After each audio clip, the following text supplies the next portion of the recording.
और अगली खबर भारतीय सेना की बड़ी उपलब्धि से जुड़ी हुई है। डीआरडीओ को फाइटर जेट से जुड़ी ऐसी तकनीक हासिल करने में कामयाबी मिली है जिसका इस्तेमाल 5वीं पीढ़ी के लड़ाकू विमानों में किया जाता है। ये वो तकनीक है जिस पर अब तक रूस, अमेरिका और चीन का कब्जा था। भारतीय रक्षा वैज्ञानिकों को कैसे मिली इस टेस्ट में कामयाबी, एक रिपोर्ट दिखाते हैं आपको।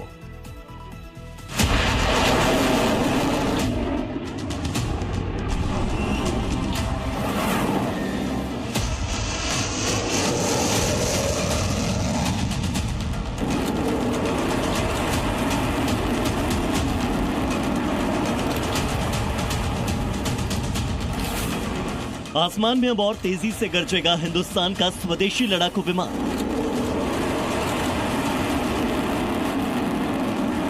इतनी तेज कि चीन से लेकर पाकिस्तान और अमेरिका तक की नींद हो जाएगी हराम। बल्कि यूं कहिए कि इस खबर के आने के साथ ही भारत को कमतर आंकने वाले देशों में हड़कंप मच गया।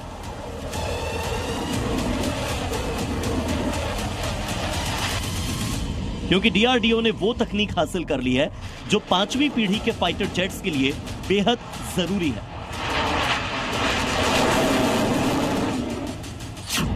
इंडिया का फाइटर जेट मिशन सफल 5th जनरेशन का परीक्षण। 5th generation technology fighter jets की दुनिया में ये वो लेटेस्ट टेक्नोलॉजी है जिसका दम चीन और अमेरिका जैसे देश भरते आ रहे हैं और इस तकनीक से लैस विमानों के दम पर ठोस दिखाते हैं। 5वीं पीढ़ी के इन फाइटर जेट्स की पूरी कहानी इन 3 उदाहरणों से समझ लीजिए।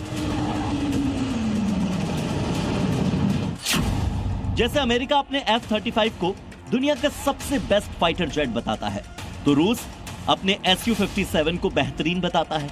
चाइना अपने शेन्यांग J-35 प्लेन को इन दोनों की टक्कर का बताता है। ये तीनों ही देश दुनिया के बाकी देशों को ये फाइटर जेट्स बेचने की हर तरकीब निकालते रहते हैं। लेकिन भारत अब 5वीं पीढ़ी के विमानों की ऐसी किसी भी सौदेबाजी की जल्दबाजी में नहीं है, क्योंकि तेजस प्रोग्राम के साथ डीआरडीओ जिस एमका प्रोजेक्ट पर काम कर रहा था उससे बड़ी कामयाबी हाथ लगी है। दरअसल डीआरडीओ को मॉर्फिंग विंग टेक्नोलॉजी के टेस्ट में कामयाबी मिली है। मॉर्फिंग विंग टेक्नोलॉजी यूरोप और अमेरिका के पास ही है। मॉर्फिंग विंग में फाइटर जेट अपने पंखों को छोटा या बड़ा कर सकते हैं। इस तकनीक में जेट्स अपने पंख को पूरी तरह से छिपा भी सकते हैं। पंख सिमटने की वजह से इनका आकार छोटा हो जाता है और पंख छोटा होने की वजह से जेट में मौजूद स्टिल्थ पावर बढ़ जाती है। मॉर्फिंग विंग टेक्नोलॉजी को आप कुछ ऐसा समझिए कि जैसे कोई जेट एक सीक्रेट मिशन पर जा रहा है। वो 5th जनरेशन का जेट है, उसमें स्टिल्थ टेक्नोलॉजी यानी कि रडार से छिपने की तकनीक है। ऐसे में अगर वो जेट अपने पंखों को छोटा कर ले या छिपा ले तो उस जेट का आकार अचानक से छोटा हो जाता है और वो रडार की पकड़ में नहीं आता। ऐसे में वो फाइटर जेट दुश्मन के रडार में आने से बच भी जाता है। 5वीं पीढ़ी के फाइटर जेट के लिए ये एक बहुत बड़ी तकनीकी जरूरत है। दुनिया के कुछ चुनिंदा देश ही, चुनिंदा कंपनियों के पास ही इस टेक्नोलॉजी की उपलब्धता है, लेकिन इस तकनीक को भारत के डीआरडीओ के वैज्ञानिक हासिल करने में सफल हो गए हैं।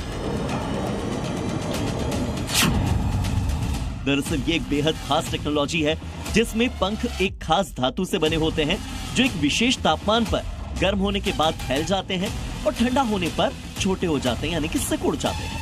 फाइटर जेट को जब उड़ान भरना होता है या उसको हवा के दबाव को मैनेज करना होता है तो वो हीट बढ़ाकर इन पंखों के साइज को बढ़ा देते हैं। इस तकनीक को शेप मेमोरी अलॉय कहा जाता है और इस तकनीक में पंखा प्रति सेकंड 35 डिग्री की रफ्तार से अपना आकार बदलता है और ये मात्र 0.17 सेकंड में पूरा शेप चेंज कर लेता है, यानी 1 सेकंड से भी कम समय में। इस टेक्नोलॉजी की सफल परीक्षण के बाद इसे देश में निर्मित फाइटर जेट्स के साथ जोड़ा जाएगा और जानकारों का और एक्सपर्ट्स का ऐसा मानना है कि इस तकनीक का सीधा फायदा एमका प्रोजेक्ट के साथ साथ मानव रहित विमानों के विकास में भी मिलेगा। Bureau report, C media.